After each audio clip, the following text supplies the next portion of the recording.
This is Justin Case of America Newscape, joining my good friend Scott Alevy, the Executive Director of the Laguna Niguel Chamber of Commerce. Scott, let's talk about business and business survival.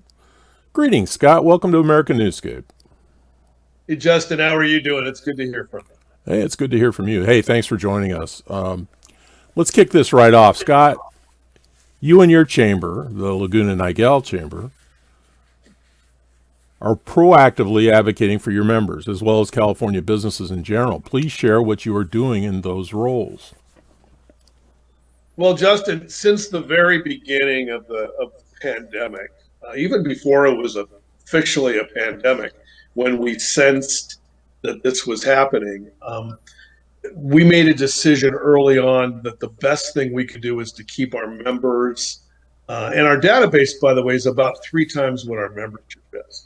So we're reaching, 1,300 people or so every time we send an email to our database.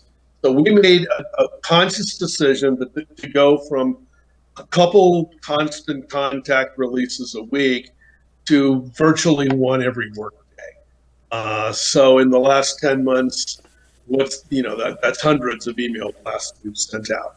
And what we've tried to do is to provide links to important government sites, new information, everything from SBA loans, EIDL, payroll protection plan, information about medical, what you have to do through EDD and through human resources advisors on what to do with your employees and how to lay people off and how to bring them back and how to lay them off again and how to bring them back and how to lay them off again, because the governor seems to think that our calendars are set like a yo-yo.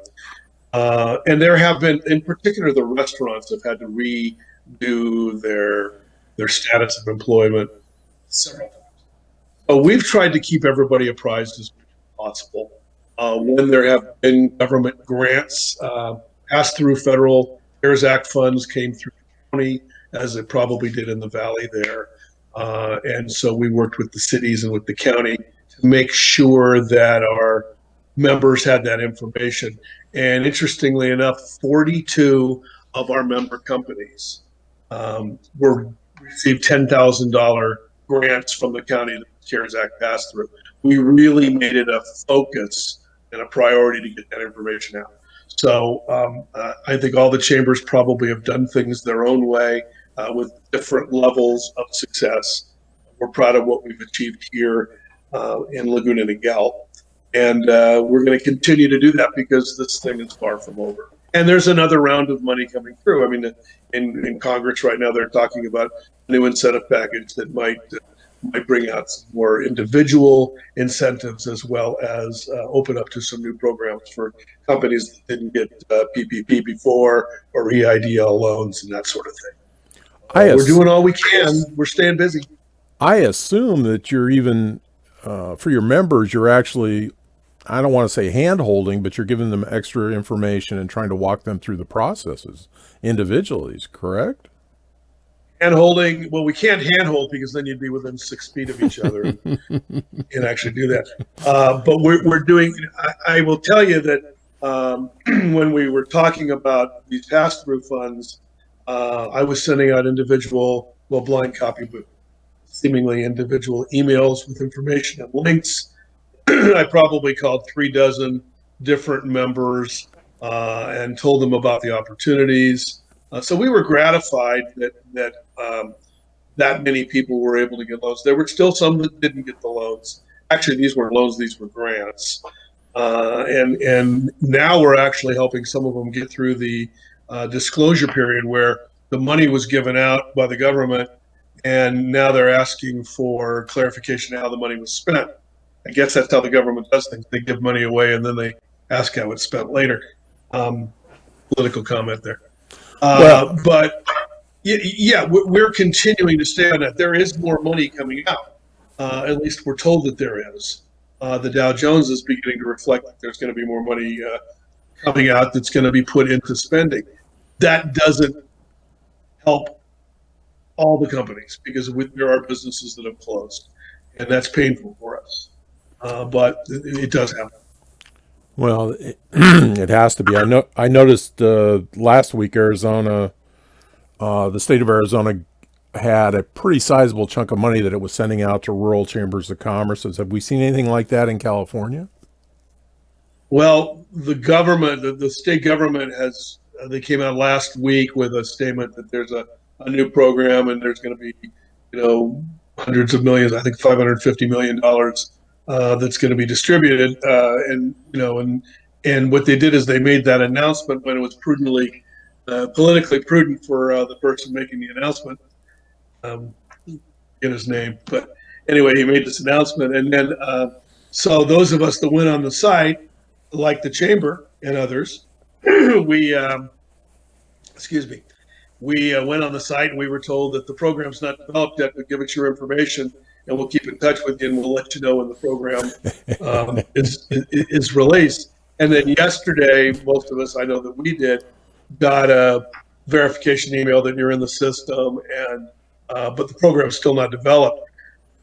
I think one of the things that's been so frustrating is not just dealing with this pandemic and the changes in human resource activity and retail activity, and what, this is a time of year where some retailers literally count on 40% of their total income for the whole year in about a 3 week period. And most of that's been cut out because this is just devastating to people. But when you have government that changes, as we say, horses in the middle of the stream, government that will make a statement and then they have to backtrack and correct, or will take action really without the science to back it up. That's what's frustrating to people. We just recently signed on with a letter that was started by a chamber here in Southern California, in San Diego County, actually. And 80 chambers in Southern California signed on to it and sent it directly to the governor. And basically it said, listen, restaurants should be considered essential. So many hourly workers that the Democratic legislature and administration are trying to protect, the underserved. They're hourly workers who work in restaurants or they work in retail stores.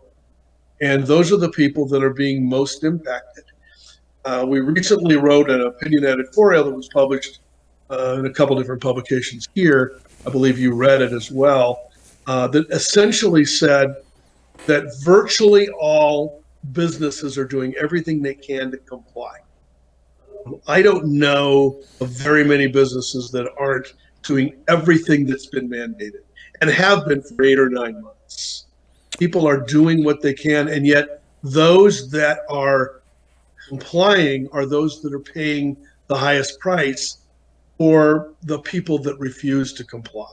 The people that think that it's a violation of their constitutional rights if they're asked to wear a mask, that don't seem to think that they don't have to stay away from each other. It's okay, the dudes and dudettes who want to go to the beach, or they want to gather. The hypocrisy of saying that you can go to a big box store and stand in line, back to back to back, buying whatever it is you're buying, but a small retailer with one or two customers at a time coming in can't be open for business. A restaurant that has done everything they can to separate tables and to have everything be safe as far as serving, wrapping the utensils, everything else, they're restricted from being able to operate.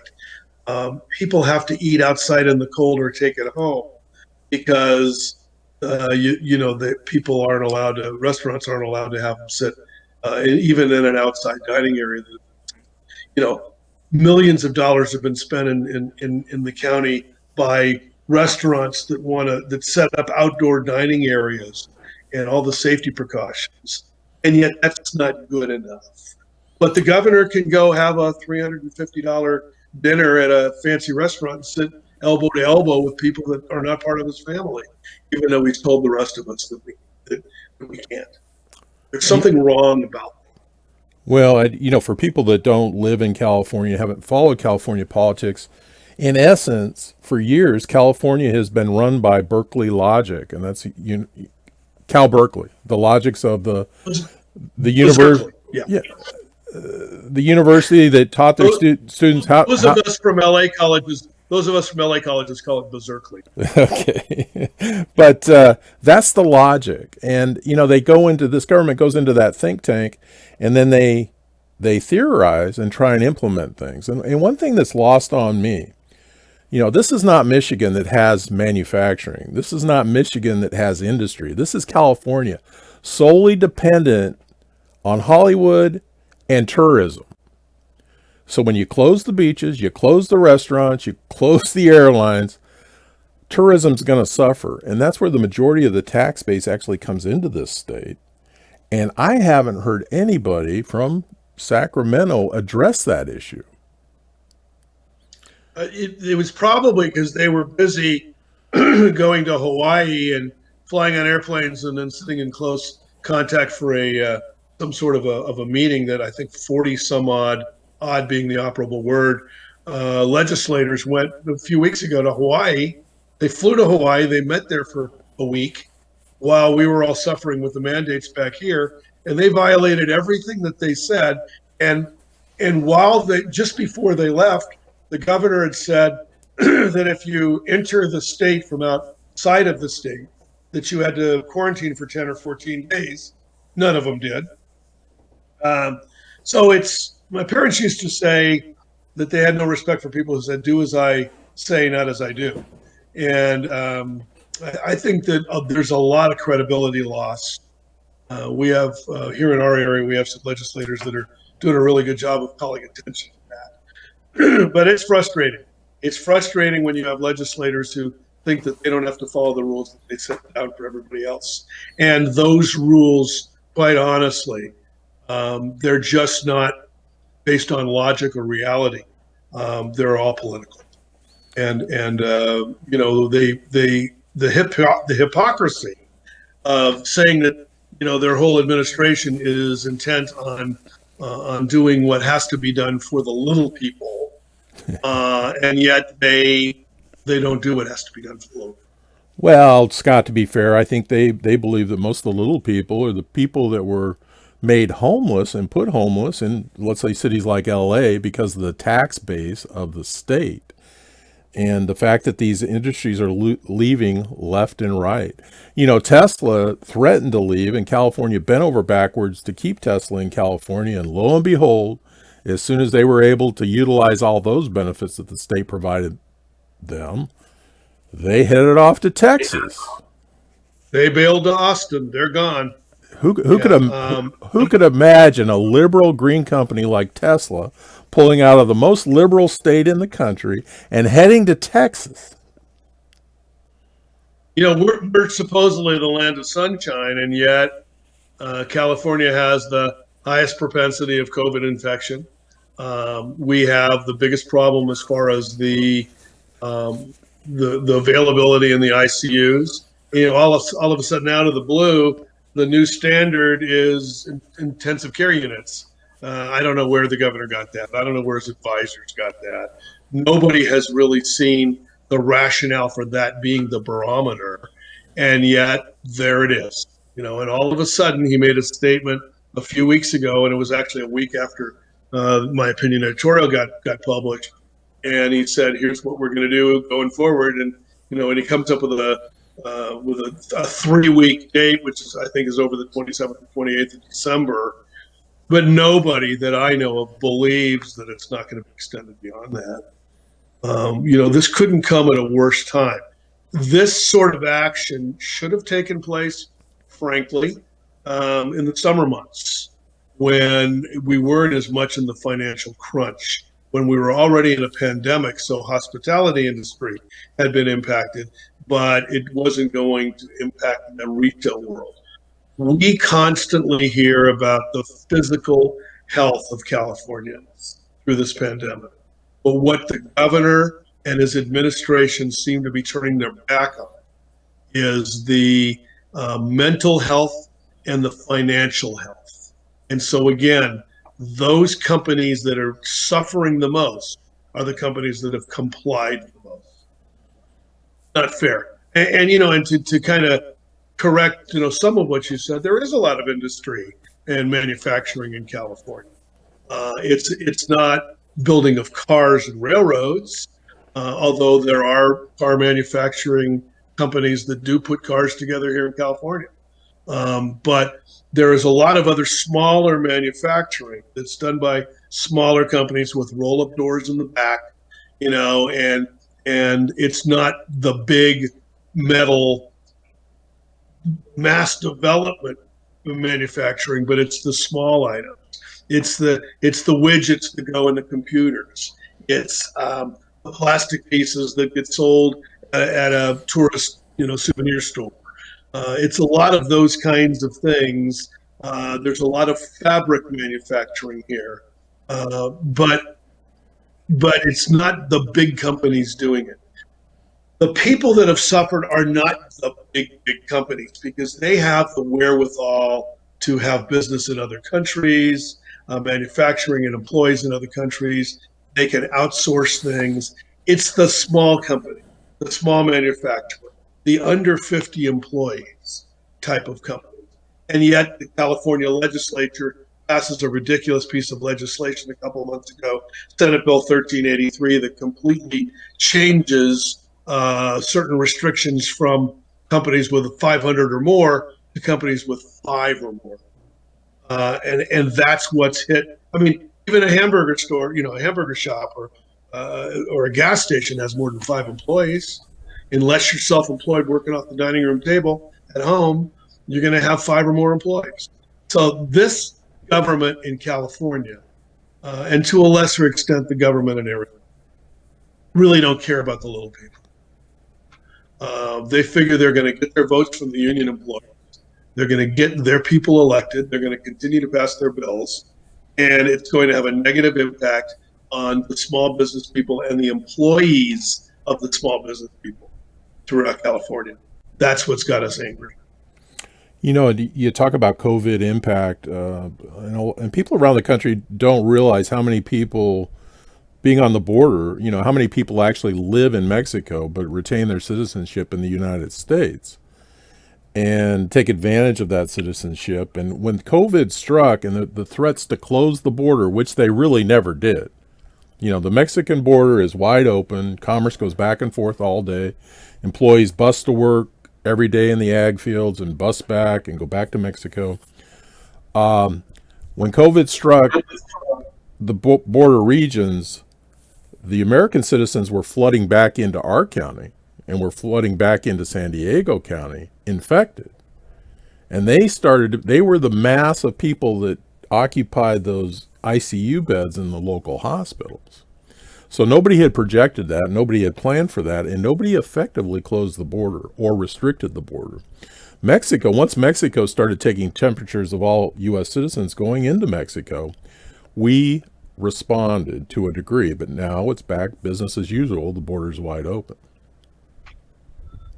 Well, and keep in mind that in the beginning of this thing, back in January, when it became obvious that something was started in China and was spread to the United States and spread to Italy, and then from those focal points pivoting out went to other places, it was clear where the genesis was of this disease. So, and I'm going to say, for all clarification, I'm not a big Donald Trump fan. I support the ideologies. I think it's been a successful presidency, despite not hearing about some of the positive things on general media. But people watch whatever media that match their ideology. But when the president said that he was going to close the borders to those countries where it was coming from, it was stated by the way, by the president-elect and the vice president-elect and all of the candidates for president.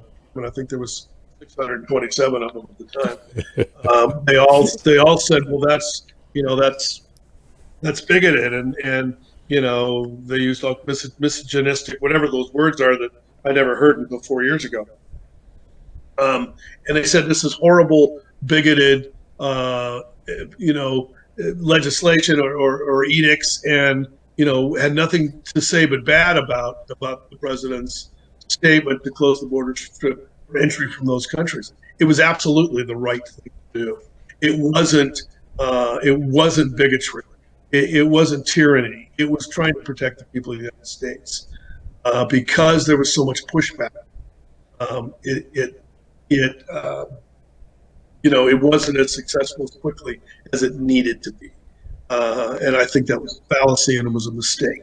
The governor of New York did some horrible things. Of course, now he gets an Emmy award or whatever he got, an Golden Globe or whatever award he got, and he's the guy whose edicts caused thousands of people in senior living environments in New York, in the state of New York, to die because of his laxity on protecting them from the coronavirus infection.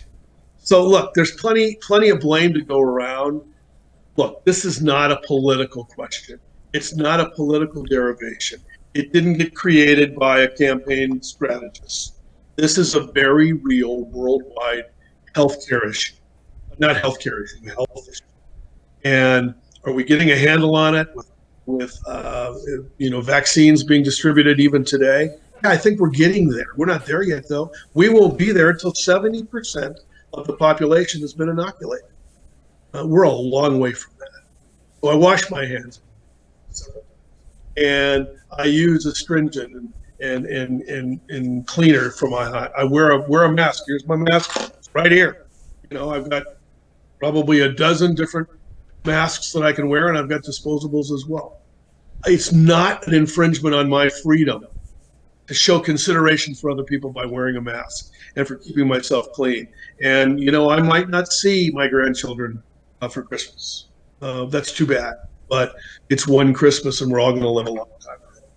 The purists that talk about their civil liberties and their right to do what they want, it's the same thing with smoking. We know that secondhand smoke kills people. And the idea, if you want to smoke, that's fine. Smoke in your own environment, but don't impose that environment on others. And this is basically the same logic. So I assume these people that demand to wear masks or demand not to wear masks in their local Walmart walk into anywhere they want and smoke, including the hospitals, wherever. So, people... Nobody complained when the government, well, they might have complained, but it became a fact right away when the government said all vehicles have to have seatbelts. When the government banned advertising cigarettes, tobacco on television. There's a lot of things that we accept later on, but it's hard to get people to accept when it's brand new. My great grandmother used to talk about how horrible it was in New York when they were building the subway system, how inconvenient it was that several streets were blocked off as they were tunneling underneath the city. People don't think about that now. That's how they get around in New York. We have to pay a price. We pay a price for improvement. And a wise man once said that it was I believe it was Oliver Wendell Holmes, Supreme Court Chief Justice, who said that the right to swing your arm ends at my nose. So basically, it's civil disobedience, whatever. Do whatever you want. Live however you live. Say whatever you want to say. That's fine until it affects other people. And so, and I think that wearing a mask and taking precautions and socially distancing is a part of that same philosophy. Have consideration for other people. Do the right thing. It's not that hard.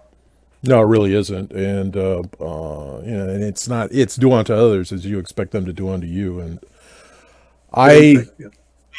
Scott, I really appreciate the time you've given us. Let's talk about something just a touch different. What's new at the chamber and what are you guys developing? I mean, the chambers are in a fight for survival these days, just like everybody else. Well, we've become a virtual chamber in a lot of ways. We had 6 or 7 major events that were scheduled for the latter 9 months of the year that we were not able to do. We had 8 major events scheduled for the year, and the only one we were able to actually hold was our annual dinner, the 30th of January. We found out early that we were not going to be able to have events with people at it starting in March. So we have had to make do financially without that income. And a chamber basically gets two sources of income. It's the money that they get for events, sponsorships, and participation, and the money they get from membership. When you have people with businesses closing up, or people retiring, or in some cases people passing away, then businesses aren't going to renew their chamber membership. So our income has been cut in less than half. I mean, we'll earn less than half of our budget. Excuse me. So we've had to work around that. Our monthly breakfasts, networking breakfasts, our monthly networking mixers. Um, we're not able to hold face to face because of COVID. Our board meetings, our committee meetings, our executive committee meetings, virtually every meeting, we use Zoom. Excuse me again. So we've become a very much a Zoom organization, and everybody gets used to it. We had to kind of hold people's hands, as you say, in the beginning, and say, sign up for Zoom, and here's how you do the meeting, and then you'll be muted, and you can unmute yourself. We literally had one of our board members, who's a past chair, who's a professional photographer, superb photographer. He did a video for us that we sent out a couple times on email blasts. It gave people instructions of how to effectively do video, what not to do. The fact that when people have these false backgrounds, the electronic things that Zoom say you can put on, it's bad because it gives you a halo effect around your head, and and everybody knows I'm not an angel, so that didn't work for me. I was going to say. So we've had to do virtual instruction. Our program we call Educating Professionals, where we have people that are learning about different topics. Instead of being able to do face-to-face brown bag lunches, it becomes a Zoom event. So whether it was a CPA talking about new tax laws, or an HR advisor, a company called HR Advisors. In fact, both of those companies, by the way, former chairs of the chamber, they were talking about the new laws for 2020, the new tax laws, the new human resources laws. We've had some extra sessions about social media and virtual use of social media. So we've continued to provide education to people and outreach. We just have to do it virtually. And anybody who does what I do for a living does it because they like being around people. You've known me a long time. I love being around people. That's who I am. So to have that taken away and have to do most of everything virtual, I mean, there's no hugs, there's no handshakes, there's no face to face. Everything we've done different. Well, one thing that struck me about what we've been through, the resourceful people are going to, they'll pull their businesses through, and they'll readopt, they'll remodel, and they'll get through this. But of all the people that I've worked with and all the people I know, there's been a few that have really been shining examples of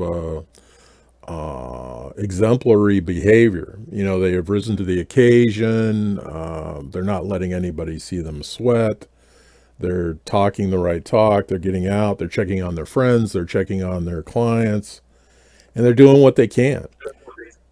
It's Everybody's doing what they can. I mean, this, I don't call it the pandemic all the time. Sometimes I just call it the darkness. yeah. We're going to get enlightened. We're going to reinvent ourselves. We're rediscovering. We're reinventing. We're reimagining. And we're redefining how people look at us, how they perceive us, is in our own control. So we, like any other situation, we could either sit back and call ourselves the victim and say, woe is me, what am I going to do, and throw up our hands, or we can reinvent and redefine ourselves. And most people have done that. The people that are being successful are those that have taken the situation and said, this is how I'm going to fix it for me, and I hope everybody else fixes it for themselves. A couple of our restaurants have, at a very early stage, said, okay, fine dining is a part of what we do. I'm thinking in particular of one of our Italian restaurants and one of our sushi restaurants. And the experience of eating there in a sushi restaurant, especially if you like sit around those seats and watch fish and rice, and I'm not a sushi eater, but watching it being made, and then you have the display kitchen in a fine Italian restaurant where people like to watch the flames and the chefs in their white linen. It's all part of the experience of being served well by a good server. That's a big deal. Well, these particular restaurants adapted early. They adapted to takeout when you couldn't have any dining outside, and became very, very proficient in what they did. Italian restaurant, for instance, instead of having just individual meals wrapped in aluminum foil and taken out of home, they started providing in the larger aluminum chafing dishes family meals. So instead of buying a meal for $18 or $20, you were buying a meal for four for $80, and it was coming in about 3 or 4 different aluminum cases, and you would take it home. That was a reinvention. What had to happen? They had to lay off some of their cooks, had to lay off some dishwashers, had to lay off servers, receptionists. And over half of their employees were laid off. Where are those people working? Are they going to come back to work when all this is over? What are they doing in the meantime? How are they paying their bills? How are they paying their rent, buying food? I mean, the governor and the administration and the legislators have to think about the people that are doing without because of their edicts that they're not following themselves. Well, you talk about the fine dining experience. What strikes me are the French restaurants, because it's pomp and circumstance. It's you go in there and you're you're treated by a large staff of people, and they serve you substandard food, and they treat you like crap because it's a French restaurant. But it's the experience. I mean, I believe most That's people. part of their shtick, right? Exactly. I think people go there because they want to see how snobbish the waiter is going to be when they ask for a second glass of water. Yeah, when they're serving you snail. Exactly. What am I missing here? Well, but your pigeon is coming. Yeah. It's what's happened with restaurants is tragic. I agree. And I am yet to see. All right, so they tell us that they're doing what they're doing because the ICUs are full to a certain point. But a friend of mine is a partner in 2 restaurants. One is in San Diego. It's a brew pub. One's in San Diego, one's in Scottsdale. You're kind of right in the middle, aren't you? All right, Yep. So he's got a restaurant in both places with 2 completely different environments where they have to shut down in San Diego, but they're still operating very well in Scottsdale. I go to Tempe to see my son. I go to restaurants in San Diego and in Orange County both because my wife and I live in San Diego still, and I rent up here in Orange County. So I'm seeing what's going on in 3 marketplaces, basically, talking to people in other places as well. But what I'm finding is that in Arizona, there is more of an adjustment to this thing because they got ahead of it. And the people in Arizona think that they're really, being restricted, but the reality is, come to California and you'll really see restriction. And what's happening is over half of the restaurants that I know, that I've seen, that I patronize, that I go by, and I see people eating outside. I see people eating inside.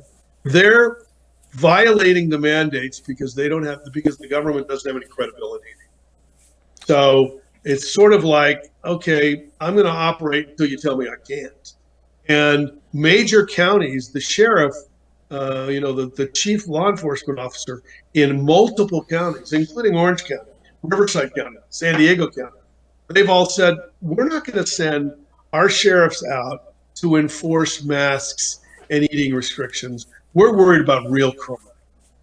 So don't ask us to be the mask police. So, there's a lot of people that have just, in frustration, they've stopped fighting the mandates, and they've stopped following the mandates. They're just trying to operate as normally as possible. Trying to feed Does their. that make you?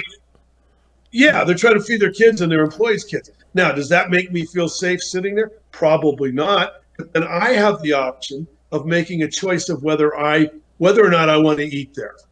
Okay, so am I going to eat out tonight, or am I going to stop at the store and buy food and prepare it myself? All of these things have to happen. So everybody's going to make a choice. This is a free country. You can make those choices. Well, But if edicts are going to take place, tell me what the science is. Show me the facts. Are more people getting sick at restaurants? No, they're not. Because the restaurants have followed the mandates. So don't hurt the restaurants. Don't hurt the small retailers. You want to stop something? All right, so you've already taken away going to watch football games and basketball games. I mean, if you're a professional sports fan in Phoenix, that's probably a good thing. Nobody wants to watch those teams. But in San Diego, we've still got a minor league baseball team, even though they play in the National League, but in a minor league college. But here in Orange County, in the LA Basin, USC's in the conference championship. The Dodgers won the championship. The Lakers won the championship. The Rams are competitive. The Chargers aren't. The Ducks are competitive, but the Angels, but nobody can go those games. So you got to watch it on TV, and you got to listen. Which my Kodak moment from this thing going forward is going to be the memory of watching a game in an empty stadium, but still hearing crowd noise. That makes no sense.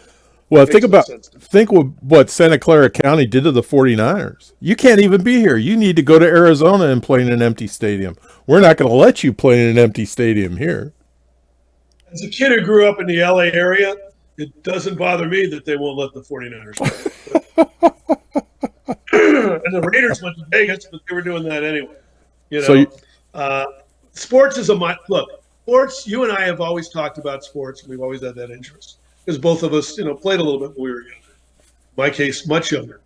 But sports is a microcosm, isn't it? Yeah, absolutely. I mean, it's become a sport, a source for people to stand on their soapbox and spout their politics. I don't want to hear it. I want to watch the game being played. I'm a very proud veteran, and I don't watch a sport that doesn't recognize the flag I fought for. That's my choice. I chose to drop out of 2 fantasy football leagues because that's my choice, and I have ethics. But that doesn't mean that you can't watch it or other people can't. Exactly. If you want, do your own thing. Your right to swing your fist ends at mine. Well, and I hate to tell this to the $15 million a year NFL athletes, but if they think NFL football is an essential business, it's not. Nor is Hollywood, for that matter. I'm actually enjoying my Sundays more. My wife and I were talking about that last Sunday. We went out and doing our shopping or doing whatever, being careful, having fun, riding my horse, whatever we needed to do last Sunday. But I'm not sitting watching, NFL football. It just doesn't matter to me. Right. Saturdays when college is on, that's different. But I don't watch the NFL, and I don't miss it. I got to tell you, I don't miss it. Well, for people that don't know Scott, he's a big shot on some of the whatever USC boards as it relates to the Trojans. And last I heard, you were on the Holiday Bowl committee. I was on the board for 13 years, team selection committee, and still involved with the Holiday Bowl. We're still doing some good things. We don't have a game this year. See, that's another impact. We couldn't have we couldn't have a football game. So about half of the bowl games aren't going to be played this year. And the Holiday Bowl, which is very successful, and I really have enjoyed my time for the past over 25 years as a volunteer with the Holiday Bowl. And I'm not a big shot, by the way. I'm only about 5'9". But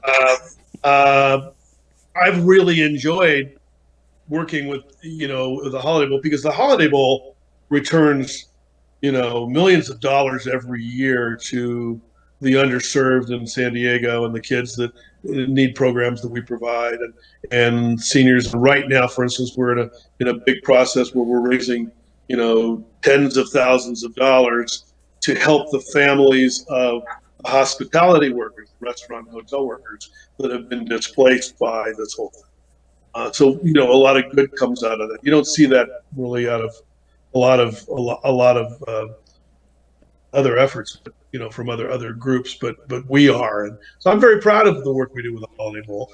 And we would have had a heck of a game this year, but because this would have been our first year of the Pac-12 playing against the Atlantic Coast Conference, the ACC.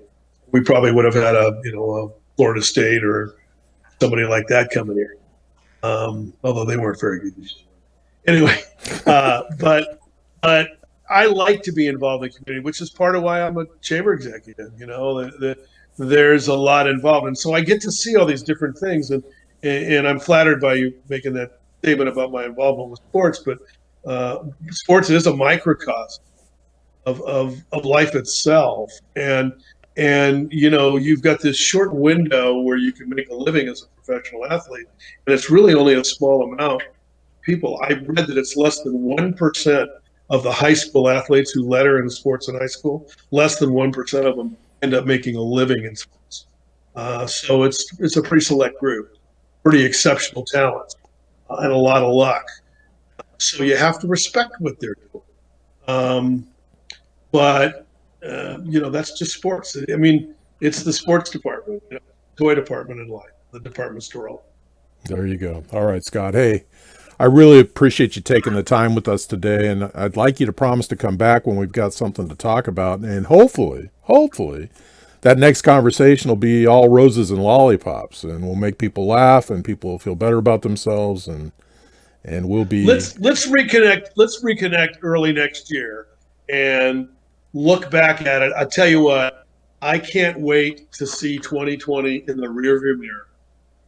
I think there's something magical is going to happen in the beginning of January, and I'm predicting that by May or June, chambers are going to be able to start having events again. And we're planning our 2021 that way. We're planning to be able to start having in-person events around then. I think the vaccine's going to get out. I think we're going to get out of this darkness. We're going to reinvent. We're going to reimagine. We're going to redefine. And that's what all of us need to do. I agree wholeheartedly, Scott, and that's a very positive message to put on people. And we can't plan enough, and we need contingencies. We need everybody should be thinking about where they're going to be, what they're going to be doing, where their business is going to be, how their business will be surviving, and how they're going to take care of the people that are taking care of them. Well, and we're very lucky here to have a city government in Laguna Niguel that is really supportive, business friendly, has get to talk with the leadership of the city manager and the elected officials, on a weekly basis, sometimes a week, and we're working together.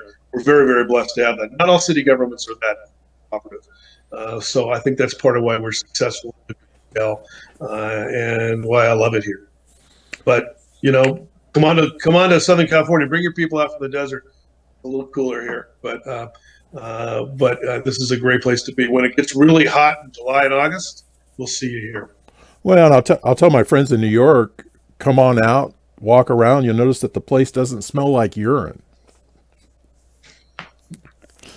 Hey, everybody. Sorry about that. There is that. All right. There is that. Hey, everybody. Life is good. Life is good. Yes, it is. All right. Hey, everybody. This has been Justin Case and Scott Alevy, searching for and sharing some light at the end of the tunnel. Thanks for joining us. Remember, additional information and links are provided in this video's read more, including links to Scott's article. Please be sure to subscribe to this channel and support your local businesses at every opportunity. Plus, please remember to stand back. We are not quite sure how big this channel is going to get.